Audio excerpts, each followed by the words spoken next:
ఏపీలో త్వరలోనే పొట్టి శ్రీరాములు తెలుగు విశ్వవిద్యాలయాన్ని నెలకొల్పబోతున్నామని ఆంధ్రప్రదేశ్ ముఖ్యమంత్రి నారా చంద్రబాబు నాయుడు ప్రకటించారు.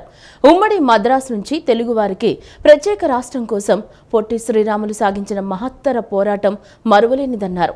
తెలుగు జాతి కోసం ఆలోచన చేసి ప్రాణత్యాగం ద్వారా ఉమ్మడి ఆంధ్రప్రదేశ్ రాష్ట్రాన్ని సాధించిన వ్యక్తి పొట్టి శ్రీరాములు అని కొనియాడారు. 2025 మార్చి 16 నుంచి పొట్టి శ్రీరాములు 125వ జయంతి ఉత్సవాలు ఘనంగా చేస్తామన్నారు. పొట్టి శ్రీరాములు పుట్టిన గ్రామాన్ని అభివృద్ధి చేస్తామని, ఇంటిని మెమోరియల్గా చేస్తామని, రాజధాని అమరావతిలో స్మృతివనం ఏర్పాటు చేస్తామని తెలిపారు. విజయవాడలోని తుమ్మలపల్లి కళాక్షేత్రంలో పొట్టి శ్రీరాములు వర్ధంతి కార్యక్రమాన్ని నిర్వహించారు. ఈ కార్యక్రమానికి ముఖ్య అతిథిగా విచ్చేసిన ముఖ్యమంత్రి చంద్రబాబు, డిప్యూటీ సీఎం పవన్ కళ్యాణ్తో కలిసి పొట్టి శ్రీరాములు విగ్రహానికి పూలమాల వేసి నివాళులర్పించారు. ఈ సందర్భంగా ముఖ్యమంత్రి చంద్రబాబు మాట్లాడుతూ పొట్టి శ్రీరాములు 58 రోజులు ఆమరణ దీక్ష చేసి ఆంధ్రప్రదేశ్ సాధించారని పేర్కొన్నారు. ఒక వ్యక్తి త్యాగం వల్ల భాషా ప్రయుక్త రాష్ట్రాలు ఆవిర్భవించాయని చెప్పారు. తాను చనిపోయినా పర్వాలేదు అని మన తెలుగువారి కోసం ప్రాణాలు అర్పించారని గుర్తు చేశారు. ఒక్కోసారి మంచి చేసినా ఎన్నో ఇబ్బందులు పడాలన్నారు. ఆయన కాడి మోయటానికి నలుగురు రాకపోవడం చాలా బాధాకరమని అన్నారు. కనీసం మద్దతు పలికేందుకు కూడా నాయకులు రాలేదని చెప్పారు. అయినా పొట్టి శ్రీరాములు తాను అనుకున్నది సాధించారని తెలిపారు. ప్రాణాలు కోల్పోవడం మాత్రం చాలా బాధాకరమని అన్నారు. ఇవాళ సర్దార్ వల్లభాయ్ పటేల్ వర్ధంతి. దేశం ఐక్యత కోసం పోరాటం చేశారని తెలిపారు. అలుపెరగని పోరాటంతో ఉక్కు మనిషిగా చరిత్రలో నిలిచిపోయారని సీఎం చంద్రబాబు అన్నారు. పొట్టి శ్రీరాములు యూనివర్సిటీని ఎన్టీఆర్ ఏర్పాటు చేశారని, నెల్లూరు జిల్లాకు పొట్టి శ్రీరాములు జిల్లాగా తాను నామకరణం చేశారని తెలిపారు. ఆయన నడయాడిన నేలను అన్ని విధాలా అభివృద్ధి చేశామని, ఆ తర్వాత వచ్చిన ప్రభుత్వం ఆ పనులను కూడా నిర్లక్ష్యం చేసిందని అన్నారు. నవ్యాంధ్ర రాష్ట్రం ఏర్పడిన తర్వాత పొట్టి శ్రీరాములు ఆత్మార్పణ దినం గొప్పగా చేయాలని సంకల్పించామని తెలిపారు. జాతి ప్రయోజనాల కోసం ప్రాణాలు వదిలిన మహనీయులను మనం స్మరించుకోవాలని, వారి త్యాగాలను భవిష్యత్తు తరాలు తెలుసుకుని ఆ సేవలను గుర్తు చేసుకోవాలన్నారు. 2025 మార్చి 16 నుంచి పొట్టి శ్రీరాములు 125వ జయంతి ఉత్సవాలు ఘనంగా చేస్తామన్నారు. పొట్టి శ్రీరాములు పుట్టిన గ్రామాన్ని అభివృద్ధి చేస్తామని, ఇంటిని మెమోరియల్గా చేస్తామని, రాజధాని అమరావతిలో స్మృతివనం ఏర్పాటు చేస్తామని తెలిపారు. తర్వాత ఆయన చనిపోయిన తర్వాత అంత దారుణంగా చనిపోతే కనీసం ఆయన్ని తీసుకుపోవడానికి మనుషులు రాలేదు, కాడి మొయ్యడానికి మనుషులు రాలేదంటే ఎంత భయంకరమైన పరిస్థితులు ఉన్నాయో మనం గుర్తుపెట్టుకోవాల్సిన అవసరం ఉంది. అలాంటివన్నీ చూసినప్పుడు అలాంటి నాయకుల్ని శాశ్వతంగా గుర్తుపెట్టుకునే విధంగా చేయాలని ఆలోచించినప్పుడు నేను కేబినెట్లోనే కాకుండా పవన్ కళ్యాణ్ గారైతే ఈ స్ఫూర్తిని రాష్ట్రం మొత్తం నింపవలసిన బాధ్యత మనకుందని చెప్పిన మొదటి వ్యక్తి పవన్ కళ్యాణ్ గారు. చాలా స్పష్టంగా అది లేకపోతే జాతి మనుగడే లేదని చెప్పి గట్టిగా చెప్పి మేమందరం కూడా తర్జన భర్జనలు చేశాం. కానీ ఈరోజు ఇంకొక మహోన్నతమైన వ్యక్తి సర్దార్ వల్లభాయ్ పటేల్. వీళ్ళిద్దరిని చూస్తే రెండు కూడా వర్ధంతి రోజు. ఒక పక్క తెలుగు జాతి కోసం, భాషా ప్రయుక్త రాష్ట్రాల కోసం ప్రాణం అర్పించేటువంటి వ్యక్తి పొట్టి శ్రీరాములు గారైతే దేశాన్ని ఐకమత్యం చేయడం కోసం, విలీనం కాకుండా ఐకమత్యం చేయడం కోసం పోరాడిన ఉక్కు మనిషి సర్దార్ వల్లభాయ్ పటేల్ అని చెప్పి కూడా నేను మీకు తెలియజేస్తున్నా. ఆయనలో కూడా మీరు చూసినప్పుడు బ్రిటిష్ వాళ్ళు స్వాతంత్ర్యం ఇచ్చామని దేశం విడిపోయే పరిస్థితి వస్తే ఒక పక్క పాకిస్తాన్, బంగ్లాదేశ్ ఇవన్నీ వచ్చి, ఇంకో పక్క చూస్తే మన దేశంలో కూడా మేము స్వతంత్ర దేశాలుగా ఉంటామని హైదరాబాద్ రాష్ట్రం కూడా ఆ రోజు స్వతంత్ర దేశంగా ఉంటామంటే కాదు, భారతదేశం ఒకటేనని చెప్పి ఎనకపోయినా మీరు ఉండాలని చెప్పిన ఏకైక వ్యక్తి సర్దార్ వల్లభాయ్ పటేల్. పొట్టి శ్రీరాములు గారు పుట్టిన గ్రామాన్ని అభివృద్ధి చేసి ఒక మెమోరియల్ తయారు చేయాలని పెద్ద ఎత్తున ముందుకు పోతే దాన్ని కూడా తర్వాత వచ్చిన గవర్నమెంట్ క్యాన్సిల్ చేసే పరిస్థితికి వచ్చారు. ఈరోజు అందుకే ఆమె ఇస్తున్న ఇటీవల కాలంలో విభజన జరిగిన తర్వాత హైదరాబాద్ లో ఉండే పొట్టి శ్రీరాములు గారి తెలుగు యూనివర్సిటీ పేరు మార్చే పరిస్థితికి వచ్చారు. ఈరోజు హామీ ఇస్తున్నాం, తొందరలోనే పొట్టి శ్రీరాములు పేరుతో తెలుగు యూనివర్సిటీ ఏర్పాటు చేస్తాం. ప్రత్యేక ఆంధ్ర రాష్ట్రం కోసం పొట్టి శ్రీరాములు 53 రోజులు ఆమరణ దీక్ష చేసి ప్రాణాలు విడిచారని, కేవలం సమాజం కోసం, రాష్ట్రం కోసం, దేశం కోసం బతికిన వ్యక్తి పొట్టి శ్రీరాములు అని పవన్ కళ్యాణ్ కొనియాడారు. రాష్ట్ర విభజన జరిగిన తరువాత పొట్టి శ్రీరాములు గొప్పతనం అర్థమైందన్నారు. ఆయన విగ్రహం వెతకాలంటే ఆర్యవైశ్య సమాజంలోనే దొరికేదని, ఆయన ఒక కులానికి కాదు దేశం మొత్తం గర్వించే నాయకుడని వ్యాఖ్యానించారు. నగరంలోని తుమ్మలపల్లి కళాక్షేత్రంలో పొట్టి శ్రీరాములు వర్ధంతి కార్యక్రమాన్ని నిర్వహించారు. ఈ కార్యక్రమానికి CM Chandrababu, deputy CM Pavan Kalyan విచ్చేశారు. పొట్టి శ్రీరాములు విగ్రహానికి పూలమాలలు వేసి నివాళులర్పించారు. అనంతరం పవన్ కళ్యాణ్ మాట్లాడుతూ, పొట్టి శ్రీరాములు జీవిత గాథతో ప్రదర్శించిన డాక్యుమెంటరీ బాగుందని, హిస్టరీ బుక్కులు చదవటం ద్వారా తాను ఎన్నో విషయాలు తెలుసుకున్నానని చెప్పారు. తెలుగువారి ఉనికి కోసం పొట్టి శ్రీరాములు ప్రాణత్యాగం చేశారన్నారు. భాషా ప్రయుక్త రాష్ట్రాల ఏర్పాటును ఆనాడు జాతీయ నాయకత్వం వ్యతిరేకించిందని అన్నారు. ఎన్టీఆర్ మహనీయుడని, ఒక పార్టీని నడపడం చాలా కష్టం, పాలసీలు అమలు చేయటం కష్టమని, చంద్రబాబు ఇలా పార్టీని నడిపి ప్రజలకు చేరువ చేయటం గొప్ప విషయమని అన్నారు. 2047 విజన్ ద్వారా కులమతాలకు అతీతంగా అభివృద్ధి చెందుతారని అభిప్రాయం వ్యక్తం చేశారు. విజన్ 2047ను విమర్శించే వాళ్లు 2020 విజన్ను గుర్తు తెచ్చుకోవండి అన్నారు. హైదరాబాద్లో రాళ్లు రప్పలు ఉన్న ప్రాంతాలు ఇప్పుడు ఎలా ఉన్నాయో చూడాలన్నారు. తప్పకుండా ఏపీ అన్ని విధాలా అభివృద్ధి చెందుతుందని, విజన్ 2047ను ముందుకు తీసుకువెళ్లేందుకు కంకణబద్దులై ఉంటామని ఉప ముఖ్యమంత్రి పవన్ కళ్యాణ్ స్పష్టం చేశారు. భారతదేశంలో ఒక బలమైన రాష్ట్రంగా ఏర్పడ్డామంటే అలాంటి మహానుభావుడి పాదాలకి నేను సాష్టాంగపడి పాదాభివందనాలు తెలియజేస్తూ, ఈ రాష్ట్రం ఒకరి బలిదానం మీద జరిగింది. త్యాగాలు లేకుండా ఏమీ జరగదు. ఒకరి ఆయన తల్లి మన భార్య బిడ్డను పోగొట్టుకొని ఎందుకు చేయాల్సి వచ్చింది అంటే మనందరి కోసం చేసిన వ్యక్తి. తనను దాటి ఆలోచించేవాడు. తన కుటుంబం కాదు, ఇది నా కుటుంబం అని జగమంతా తన కుటుంబం అనుకున్న మహానుభావుడే. తనను దాటి ఆలోచిస్తేనే మహానాయకుడు అవుతాడు. తన కుటుంబాన్ని దాటి, తన పరిసరాల్ని దాటి, తనది అని దాటి వచ్చినవాడే మహానాయకుడు అవుతాడు. అలాగే ఈరోజు మనకి ఆయన స్ఫూర్తిని మాకు క్యాబినెట్లో వివరించి చెప్పి మమ్మల్ని అందరినీ ఉత్తేజపరిచి ఆయన చేసిన త్యాగాల్ని మాకొకసారి మరోమారు గుర్తు చేసి, మా అందరికీ ఒక బాధ్యతని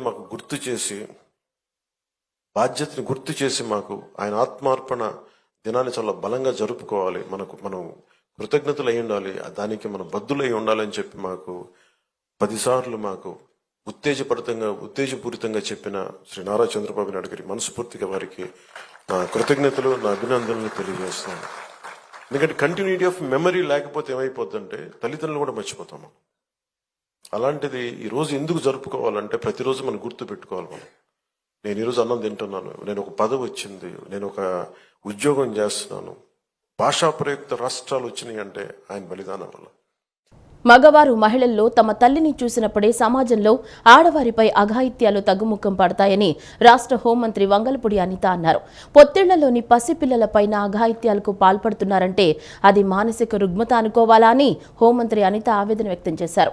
సమాజంలో మొదటి పోలీసింగ్ అమ్మే చేయాలని, ఆడపిల్లల్ని ఎంత బాధ్యతతో పెంచుతున్నారో మగపిల్లల్ని కూడా అలాగే పెంచాలని అనిత సూచించారు.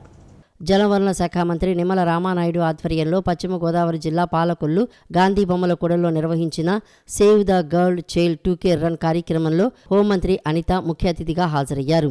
ఆడపిల్లల్ని కాపాడుకుందాం, భ్రూణ హత్యలు నివారిద్దాం, ఆడవారిపై అఘాయిత్యాలు అరికడదామనే నినాదాలతో ధర్మారావు ఫౌండేషన్ తరపున నిర్వహించిన ఈ కార్యక్రమంలో పశ్చిమ గోదావరి జిల్లా కలెక్టర్ చదలవాడ నాగరాణి, ఎస్పీ నయీం అస్మి పాల్గొన్నారు.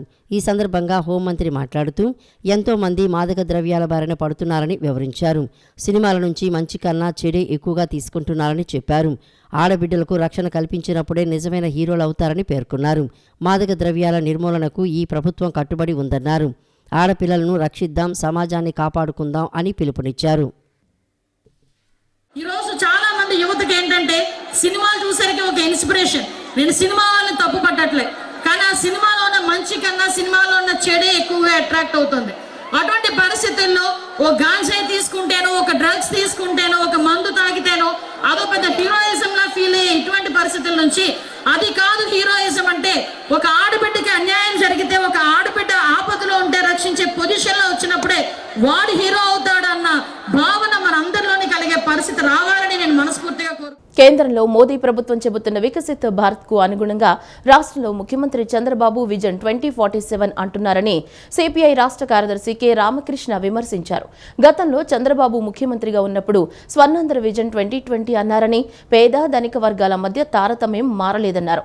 రాష్ట్రంలో $3,000 తలసరి ఆదాయాన్ని 2047 నాటికి $42,000 చేస్తామనటం విడ్డూరంగా ఉందన్నారు.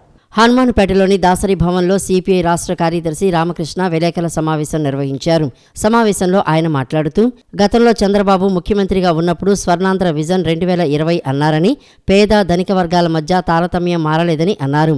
ఎన్నికల్లో కూటమి ప్రభుత్వం ఇచ్చిన సూపర్ 6 హామీలైన రైతులకు 20,000 సాగు సాయం, నిరుద్యోగ యువతకు భృతి, తల్లి దీవెన, మహిళలకు నెలకు 1,500 వంటి పథకాలు అమలు చేయలేదని ఆరోపించారు.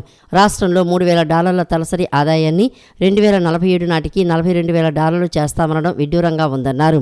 విజన్ 2047 డాక్యుమెంటరీపై సమగ్ర చర్చ జరగాలని, అఖిల పక్షాలు, మేధావులు, ఆర్థికవేత్తలతో రాష్ట్ర ప్రభుత్వం చర్చలు జరపాలని కోరారు.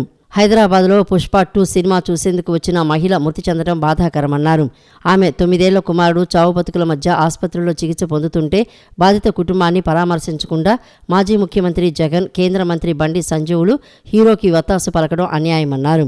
సినిమా టికెట్ల ధరలు పెంచవద్దని ఉభయ రాష్ట్రాల ముఖ్యమంత్రులకు రామకృష్ణ విజ్ఞప్తి చేశారు.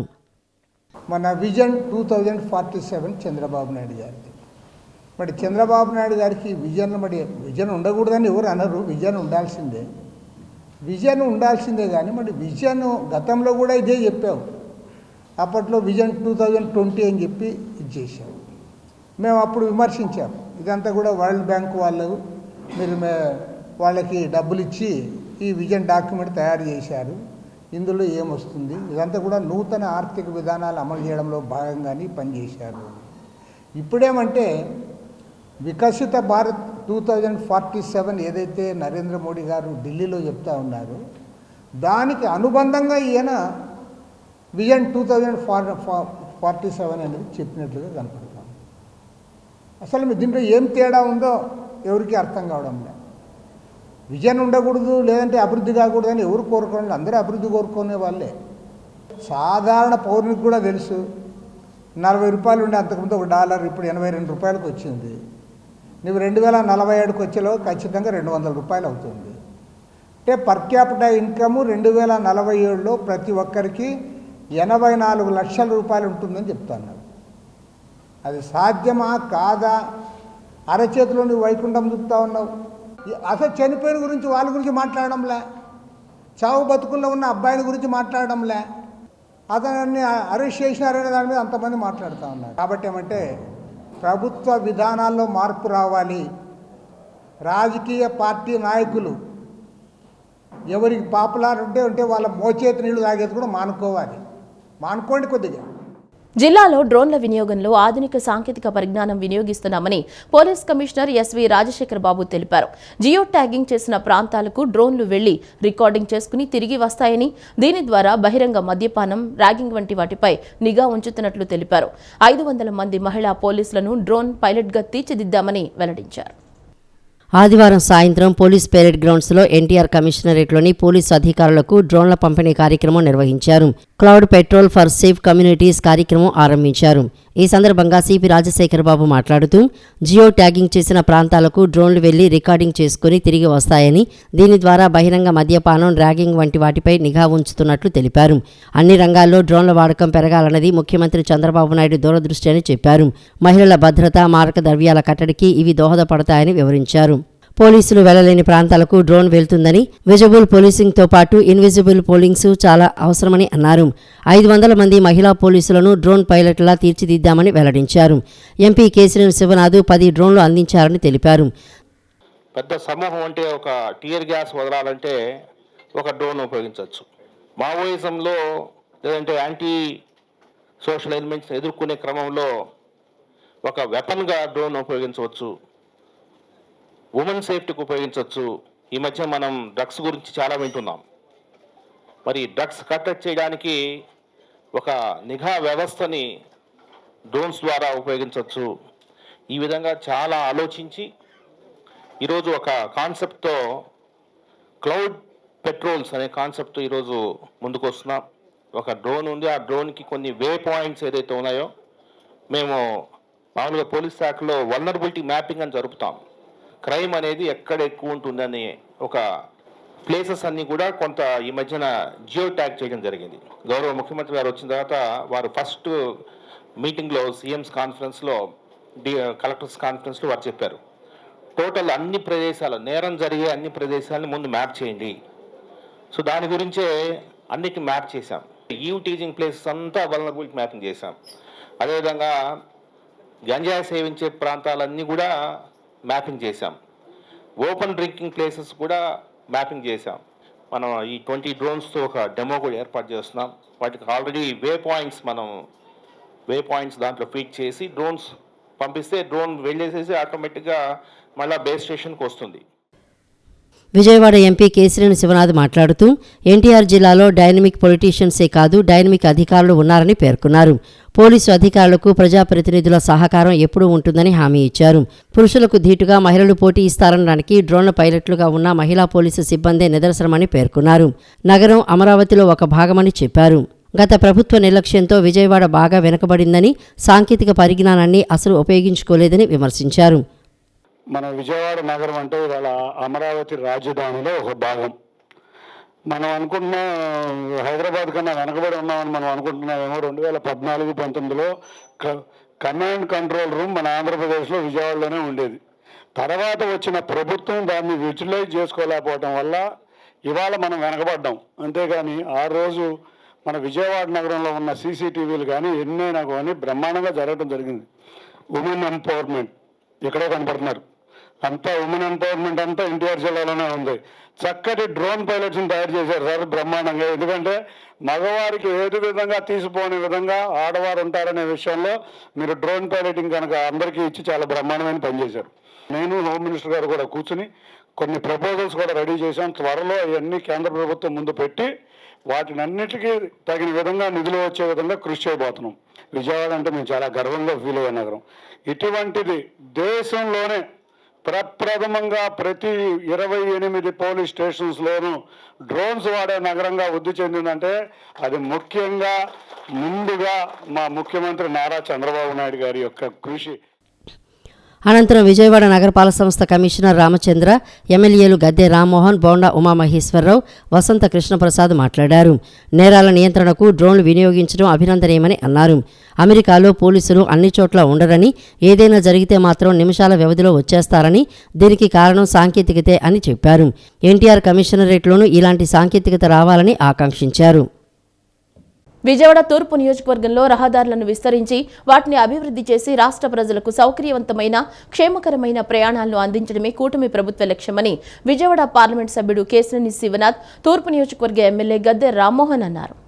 తూర్పు నియోజకవర్గంలోని టవర్ లైన్ రోడ్డు విస్తరణ పనులపై స్థల యజమానులు, కార్పొరేషన్ పట్టణ ప్రణాళిక విభాగం అధికారులు, ట్రాఫిక్ పోలీసులతో ఎంపీ కేశినేని శివనాథ్, ఎమ్మెల్యే గద్దె రామ్మోహన్ ప్రత్యేకంగా నిన్న సమావేశం నిర్వహించారు. ఈ సమావేశంలో వారు మాట్లాడుతూ రాష్ట్రంలోని ప్రధాన రహదారులన్నింటినీ అభివృద్ధి చేయడమే కూటమి ప్రభుత్వ లక్ష్యమని చెప్పారు.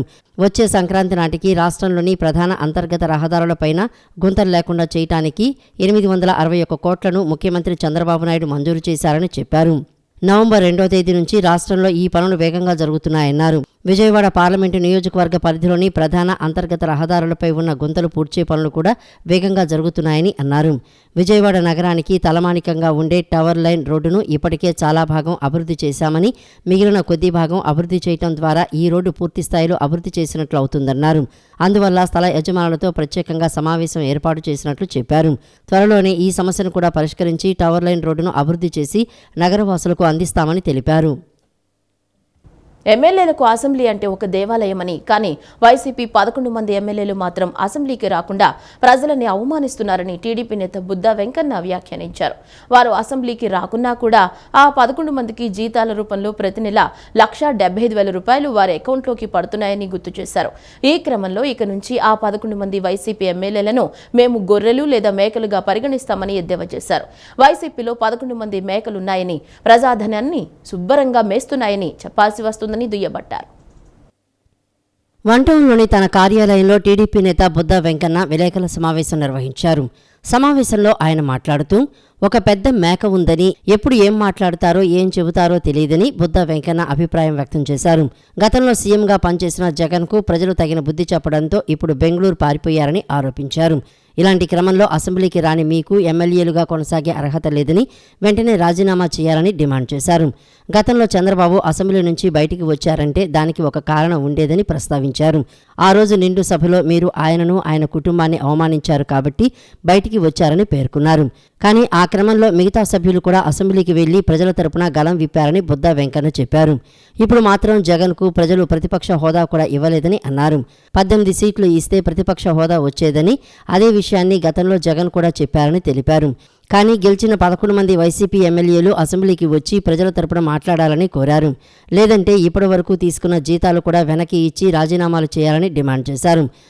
అసలు అసెంబ్లీకి వెళ్ళనటువంటి ఈ 11 మేకలుగా చెబుతున్నటువంటి ఎమ్మెల్యేలు రాజీనామా ఎందుకు చేయరు? మీరు చెప్పండి, రాజీనామా ఎందుకు చేయరు? చంద్రబాబు నాయుడు గారు అసెంబ్లీకి నేను ముఖ్యమంత్రిగానే వస్తానని శపథం చేశాడంటే ఆ రోజు ఒక రీజన్ ఉంది దానికి. ఆ రోజు ఒక రీజన్ భువనేశ్వరి గారిని నానా మాటలు అనడమే కాకుండా అసెంబ్లీలో ఆయన్ని అవమానించి మాటలకి ఆయన తట్టుకోలేక ఆయన చెప్పినటువంటి విధానం, నేను ముఖ్యమంత్రిగానే మళ్ళీ ప్రజలు నన్ను ఆశీర్వదించి మీరు చేసింది తప్పు, నాది కరెక్ట్ అయితే ప్రజలు నన్ను ముఖ్యమంత్రిగా ఎన్నుకుంటారు, ముఖ్యమంత్రిగా నేను వస్తానని చెప్పాడు ఆయన బాయ్కాట్ చేశాడు. కానీ మిగతా తెలుగుదేశం పార్టీ ఎమ్మెల్యేలు ఎవరు బాయ్కాట్ చేయరా?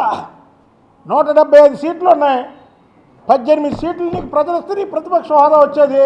దాని మీద కూటమి ప్రభుత్వం మీద అలిగి ఆఖరికి మీ 11 మందిని గెలిపించినటువంటి ఆ నియోజకవర్గ సమస్యలైనా సరే మీరు అసెంబ్లీలో లేవనెత్తినప్పుడు మీకెందుకు ఆ పదవులు? ఇప్పుడు రండి, కొడాలా నేను వంశీని పెట్టి నువ్వు అటు ఇటు ఉండి జగన్మోహన్ రెడ్డి పక్కన ఉండి మీరు శబ్దాలు చేయండి, ఎవరైనా పట్టించుకుంటారేమో మిమ్మల్ని? అసలు ఎక్కడ వంశీ, ఎక్కడ నాని, ఎక్కడ వంశీ నాని ఆచూకీ తెలిపిన వాళ్ళకి 1116 బహుమతి ఇస్తాం.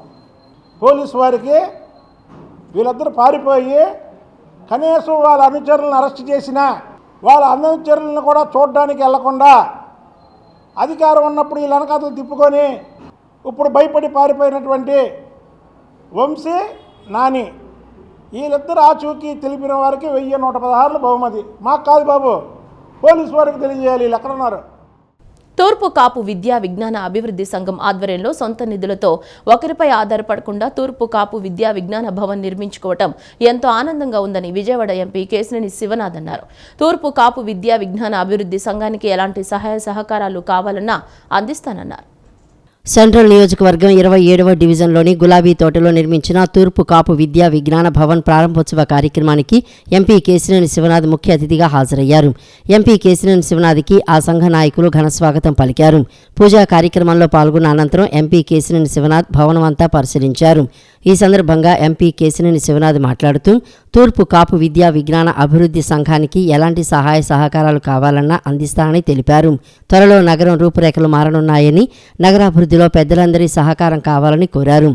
తూర్పు కాపు విద్యా విజ్ఞాన అభివృద్ధి సంఘం నాయకులు ఎంపీ కేశినేని శివనాథ్ను గజమాలతో సత్కరించారు.